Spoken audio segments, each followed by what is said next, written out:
Hi there, welcome to my session, Maximize Your Exit, how to use one rule and two really important financial metrics to help improve your business valuation, get you as much money as possible when you try to sell your business. So my name is Tyler Jefcoat.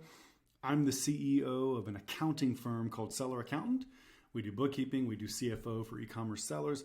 And so I want to help you make more money when you exit your business, whether that's in just a few months or potentially here even in a year or beyond. So here's what we're going to talk about today.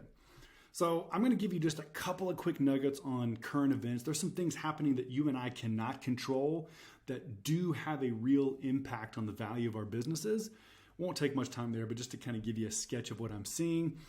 Most of you probably know the basic formula for valuing an e-commerce business, but I'm going to walk you through it really quickly just so that you could see kind of a live case study. Here's how you would value this business. And then we're going to go through some old school rules. How is it that you make the business more valuable? How do you value these e-commerce businesses? Those rules have not changed one bit, but there is a new rule. And we're going to focus kind of the second half of our talk here on how to up our game, how to focus a little bit differently like the most sophisticated investors in the space are doing. We're going to talk about two financial metrics that kind of give us maximum leverage to manage our brands before we go to market.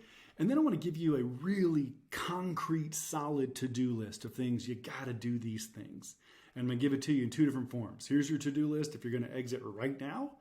And here's your to-do list if you're going to wait several months, maybe upwards of a year before you exit. Let's dive in. Okay, I'm going to play a game here at the outset called Good Year, Bad Year. Guess who's having a bit of a bad year? Not a terrible year. Not a great year. Bezos frowning. If you look at the trailing 12 months for Amazon, actually their stock valuation has been pretty anemic. It's been almost exactly flat. So the gold line on your screen is the S&P 500. That's kind of the general stock market. Amazon, Bezos, bless his heart, has only increased his wealth by about $8 billion in the last year. That's a little over 0.5%. It's really hard. I'm not sure if he's going to be able to meet all of his obligations. Times are hard. But I mentioned this to be funny, of course, because I think we're in bed with Amazon. We need Amazon to continue doing well, and clearly they are going to do well. But just in case you were curious, the past year has not been the best year for Bezos and the guys in terms of market performance. But who has had a great year? Yep, the shipping container guys. Maersk. Man, if you and I could somehow be the CEO of Maersk this year, we would be so happy because they are crushing it. In fact, if you put them on that same chart, oh, by the way, live picture down here in the bottom left of the CEO's smiling face. He's looking really good right now. And it's because, again, orange is Amazon, really flat, been kind of yucky. Your S&P 500 up about a third, and then Maersk over that same year is more than doubled their total value. And of course, why does this matter to us? It matters because they have been gouging us and tripling the cost of our containers, right? And so we are a little bit bummed that Maersk is having such a great year because it's coming at our expense. All right, who else is having a bit of a bad year that might impact valuations? Again, things we can't control, but we need to be aware of. There's a company that used to be called Mohawk that's called Aterian, and it's kind of one of these first generation of aggregators, except they're already publicly traded. Oh boy, since about the end of February, they were having a really, really bad year because they didn't hit some earnings projections. And so this is just current events. Let me tell you why you care. Here's what you care about. First of all, Amazon's not going anywhere. I'm not even going to mention them here. Amazon's fine. I just wanted to poke fun at Bezos for a second.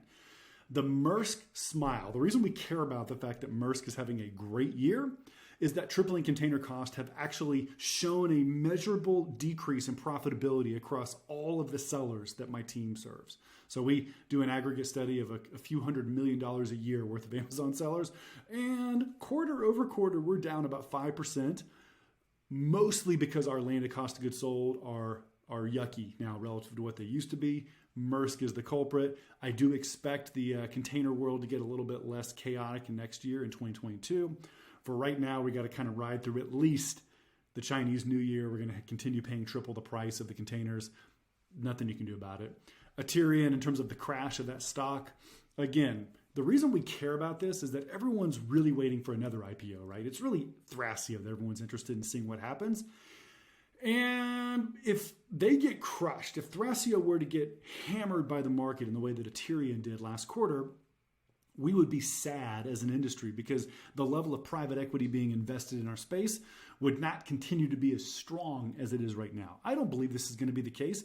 But again, in terms of things that you and I have to keep an eye on, an okay year for Bezos, a bad year for Aterian, and a great year for Maersk. These outside uncontrollable factors, unfortunately. By the way, let's add to this list like income tax changes, right? If capital gains change and other things related to inflation, if COVID version 3.0 were to pop up or something like that. My point is just there are a lot of things that can happen to our businesses that impact the value more than we want to admit. And there's not a whole lot we can do about those. We do have to be aware of them because we need to strategically choose when to exit our businesses. So there you go. Now let's talk about how to value these businesses really quick. And I know you guys probably know this formula already, so I'm not going to spend a ton of time on it. But sellers' discretionary earnings times some multiple plus whatever inventory you have in stock is generally how you value these businesses. So kind of look at an example here. So if my trailing 12 months of profit, this SDE number was $100,000, maybe the market is currently paying a 3.5 multiple, and I've got $100,000 in inventory, then I have a $450,000 business, as you can see on the screen here. Here's where I want to caution you for a second, because sometimes when a big buyer comes and makes you an offer, they want to pump you up. They want to make you feel like you're getting a higher multiple. And so they'll play games with the offer, right? They'll say, hey, whoa, I'll give you 4.5x multiple. What do you think about that? Oh, but I want you to add in the inventory. This is a pretty common ploy that we've seen out there with the clients that we've helped exit this year. You got to be careful because at the end of the day, the only money you get to spend is the cash that you receive. Multiples do not spend. Focus on the cash value of the business. But here's the basic formula. Let me show you how to calculate SDE. So now kind of dialing into this e-commerce valuation 101. How do we arrive at a seller's discretionary earnings number? Get out of the way, Jefcoat. Let's look at it over here. So this is a sample profit and loss statement, trailing 12 months, all the standard stuff you would expect to see. And we've landed at an operating profit of 12% for this seller. But we need to actually edit or augment that operating profit assumption in order to arrive at our seller's discretionary earnings. And the way that happens is called the add back. So some of our overhead expenses are going to be treated favorably by our investor. They're not going to hold them against us. And so as you can kind of see here in this example, we were able to grab a pile of those overhead. You know, if you buy Bulldog tickets here, I'm in Athens, Georgia, or if you have an owner salary, they may add that back. And now your SDE is actually higher than your operating profit. Here's the secret. You win 100% of the add back battles that you do not have to have. And so as you get closer to exiting your business, it is absolutely crucial that you start cutting bad or unnecessary expenses out of your P&L so that you can maximize that SDE picture. Because, you know, in the example we have here, they're only giving us 1/2 of those contractor wages back. In other words, we kind of lost half of that add back battle. I want you to win the add back battle. And so I want you to have your P&L be as squeaky clean, as simple as not having, I don't want any garbage on it, right? That's one way to really easily increase your enterprise value.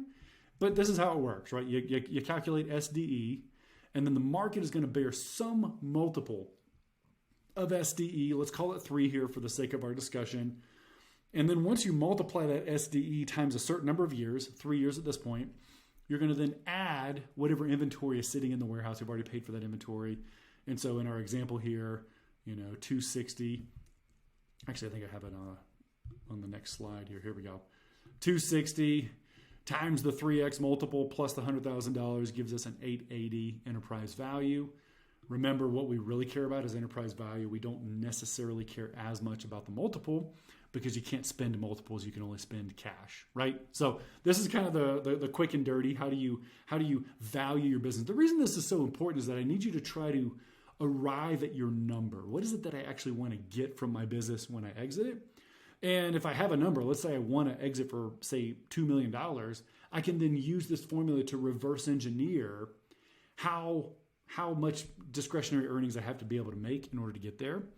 By the way, the things that drive the multiples up and down tend to be things like if I'm more profitable or if I'm more dominant in my category. Those are the things I can control that make me higher multiple. Or if the market's just really, really hot, right? So in the past year, the market's been pretty hot. And so the multiples are increasing because there are just more buyers than there are sellers. So that was the first thing. We talked about Valuation 101. I want to share with you what you probably already know, but the old school rules of how to improve your enterprise value actually haven't changed, right? Einstein, been dead a long time. He's an old guy, still a genius. Those rules still apply. Let's run through them quickly here. If I'm growing, if I can show consistent year-over-year growth for my company, I'm going to get a better valuation. Goes without saying, makes sense. If my brand, if I've done the work to develop a coherent, strong, well-documented, protected brand, so there's some practical things like getting a trademark or maybe doing the brand registry within Amazon. There's some more nebulous things like engineering my offerings around my core customer, understanding who she is, speaking to her, kind of like Donald Miller talked about in his book, Building a Brand Story, like making her the hero of my story. Do I have a coherent brand that makes sense to an investor? Do I have my core processes documented? So as a seller, you have two really gigantically important core processes. I have a funnel for attracting and closing sales with my customer, and I have a funnel for acquiring the product that I'm going to be selling.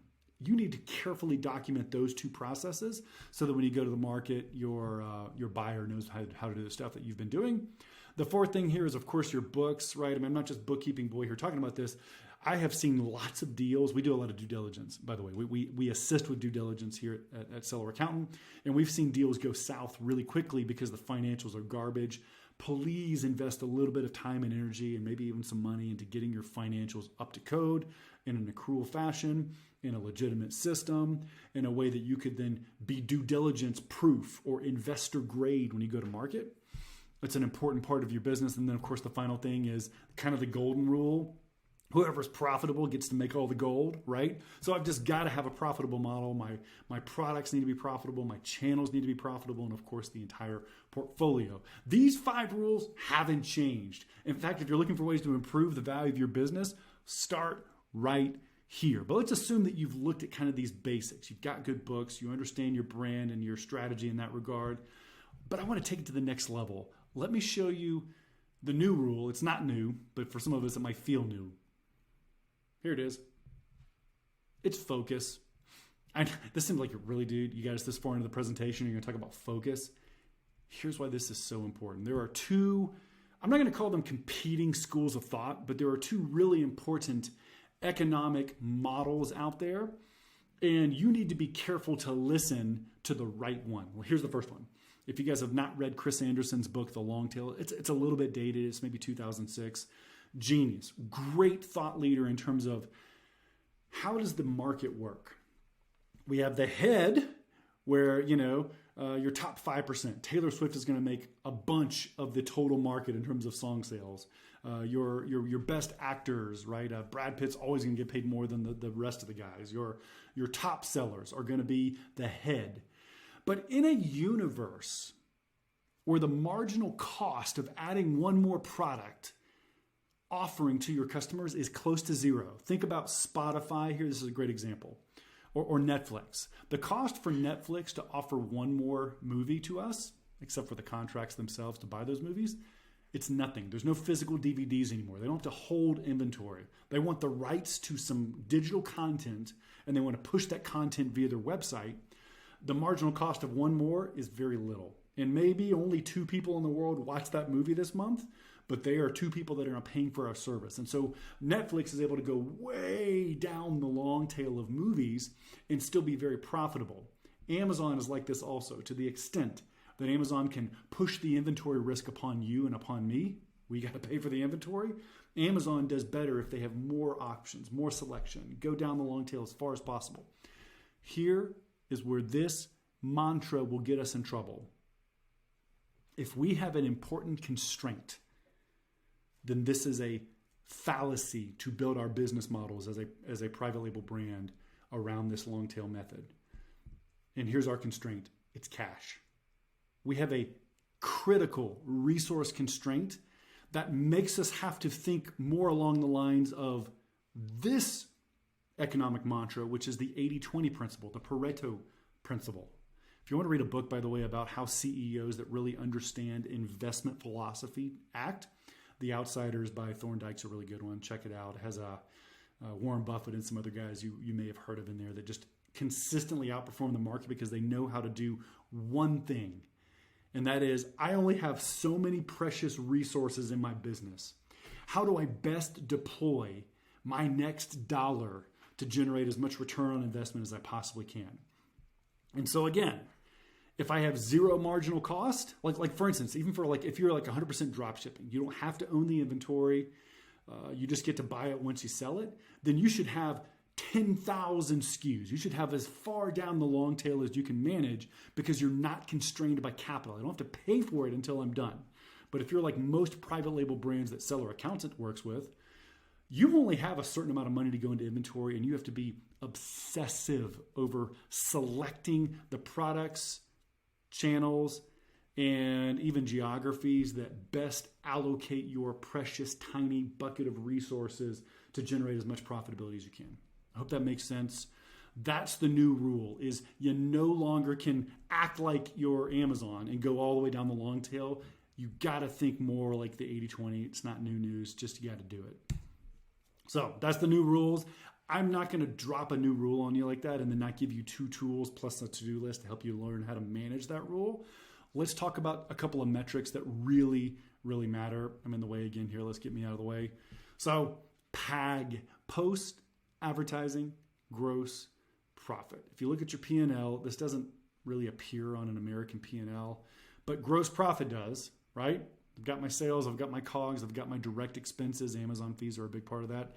And it gives me gross profit.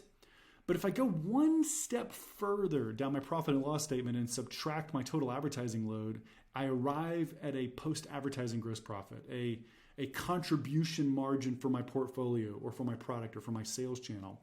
And I would argue, as the CFO for a really large pile of sellers, that understanding my PAG for my entire portfolio, for each of my sales channels, and for each of my products is one of the most important things I can do. Because how do I know how to apply the Pareto principle? How do I know how to do 80-20 unless I can understand which of my products are doing better than others, which of my sales channels are doing better than others? Let me show you a case study here that I think will even bring this into clearer focus. Get me back out of the way here. All right, got 2 brands, Amy, Brian, both $1 million a year in sales. What's interesting is that Amy is a little bit less profitable than Brian, right? That PAG number is a little bit yuckier for her. She's only getting 20%, he's getting 30%. And we're tempted, you and I are tempted to value Brian's brand higher than we would value Amy's brand. But we can't do that yet because we're missing an important variable that helps us understand how they're running their businesses. And here it is. So the amount of inventory needed, get myself out of the way here. The amount of inventory needed to run the business is so critical. And so when you look at Amy's brand here, she's got $75,000 of working capital she's having to borrow, she's having to invest in the business in order to generate her $200,000. Brian's having to keep 4 times as much cash tied up in his business. As a result, here's what you get. Profit, we're going to call it PAG here, divided by the average cash tied up in inventory gives me a factor. It gives me metric number 2. This is the second metric I want to share with you guys today. It's called return on working capital. And the higher this number is, the better. And so what I want to point out to you here is that even though Brian's profit margin is higher, Brian is required to keep 300,000 bones, risk, chips on the table. What am I having to bet to get my return on this investment? His is 4 times higher inputs than Amy's. And as a result, you take 300,000 and for Brian divided by Brian's 300,000 in working capital, he's only getting a 1x or 1.0 return on working capital, whereas Amy is actually getting 2.5 or 2.67 better than Brian. And so here's why this matters. The most sophisticated investors out there that are valuing your business and my business are starting to look at net working capital needed in the business as an important value driver. And they're going to look at these two brands and they're going to say, oh man, yes, Amy's margins are a little bit less, but we're willing to pay significantly more for her business because she's running it on so much less capital. As a CFO, if I were coaching Amy, I would say, Amy, great velocity. We need to maybe take a look at your margins. Let's look at your advertising strategy. Let's look at your fees, your boxing, your supply chain, and see if we can get you some relief to improve your margins. But you're pretty good on the supply chain. If I were coaching Brian, let's say that if you look at this, you resonate with Brian. Now, looking at Brian's situation, I'm going to say, Brian, great margins, buddy. I'm really happy with this post-advertising gross profit of 30%. Here's where I'm a little worried, pal. You're having to only turn your inventory once a year. What can we do to make your supply chain better? Is it that you have some dead SKUs that aren't moving that we need to cull? Is it that we need to call your suppliers and renegotiate the payment terms, which, by the way, is the easiest way to fix this problem? Is it that you're too broad? You've got 17 variations of a product instead of only 5 that sell. What are the things that you could do, Brian, to make your supply chain better? And that's how I would help Brian as a CFO make his business better. So in closing, something to remember. Return on working capital is the new most important metric that you can try to keep an eye on for your business. And you're going to have to understand what your PAG is, what that profit number is, divided by how much cash you're having to keep in your business on average. Again, Outsiders is a pretty good book about that. I just want to bring this point home one more time. If you are a drop shipper where you don't have marginal cost, you're going to have a million SKUs. You should be long tail to the extreme. If you're the rest of us, you're going to need to be careful to make sure you apply the 80-20 principle to your business as a whole, to each of your channels, and to your products. Okay? That's the theory. That's the hard stuff that we're going through. Now I want to give you some really practical to-do list. And I think I need to be over here for this slide. All right, let's say that you're going to sell and you're going to do it now. It's in the next few months you're going to go to market. What should you be focusing on? I'm going to give you 5 things here. All unnecessary expenses, you need to cut them. You need to get your books squeaky clean. It's worth investing a little bit to make sure that you can get through due diligence. You need to carefully document your inventory purchases. I can't tell you how many deals get kind of hung up right at the end when you don't know which POs are on the water versus stuck in the port versus I've made deposits on this one but not on this one, like that kind of thing. Take some extra care, some extra detail orientation 6 months before you go to market to carefully track where you are with each of your invoices, each of your POs, so that you can put a number, an actual number on your ending inventory when you go to market. 4th is you got to document those 2 most critical processes related to acquiring a customer and acquiring my product. And then 5th, you got to know your number. Take some time to think through. I don't care about multiple. What I want to know is after broker fees, after my tax burden, what do I want to take home? And can I use the formulas that Tyler shared us today to kind of reverse engineer where I need my business to be to get to that actual exit number? Now, what if you have more than 6 months? Let's say you have 8 to 12, maybe even beyond that months. I'm going to give you some other hacks that I would do if you have more time. First is I'm going to encourage you to open a separate LLC. Here's what I mean by this.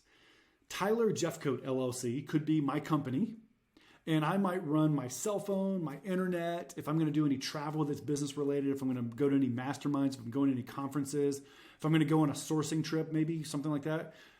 If I have some contractors that service 3 or 4 different businesses, I'm going to put all of those legitimate deductible expenses on a separate P&L that is not my target brand I'm going to exit. If I have a full 8 months or a year, I will see benefit because this is how I don't have to fight those add back battles.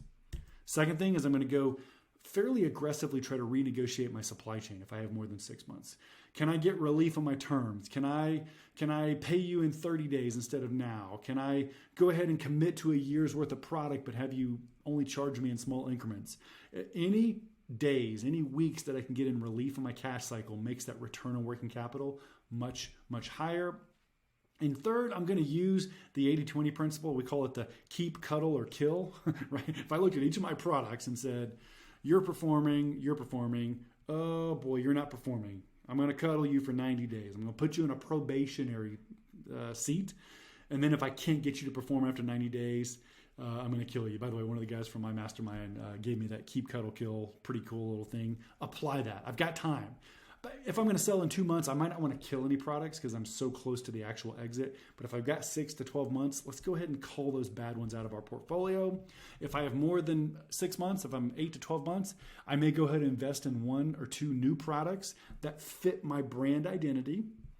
And I may invest in 1 new sales channel that I can test to see if I can get the same contribution margin as I'm getting on my primary channel. So, again, kind of look at these side by side. If I'm selling right now, these are the 5 things I need to do. I got to cut expenses, I got to get organized, and I got to know my number, right? If I've got a few months, maybe beyond 6, I'll call it 8 to 12 months or beyond, I may want to try to really make some systemic changes, get really well organized, renegotiate my supply chain, and go ahead and expand to another couple of products, have my roadmap in place, because if I do that, I'm going to get maximum exit when I exit here in a few months. So those are the main things I wanted to share with you guys. By the way, this QR code just goes to my website if you want to see what we're doing at Seller Accountant. Remember that you got to know what you want to get from your business. It is so critical to plan ahead and know your numbers. Use the new rule, which is I've got to focus. I've got to focus. And use the 2 metrics I described to you, post-advertising gross profit and return on working capital, to maximize your exit. Good luck. Take care.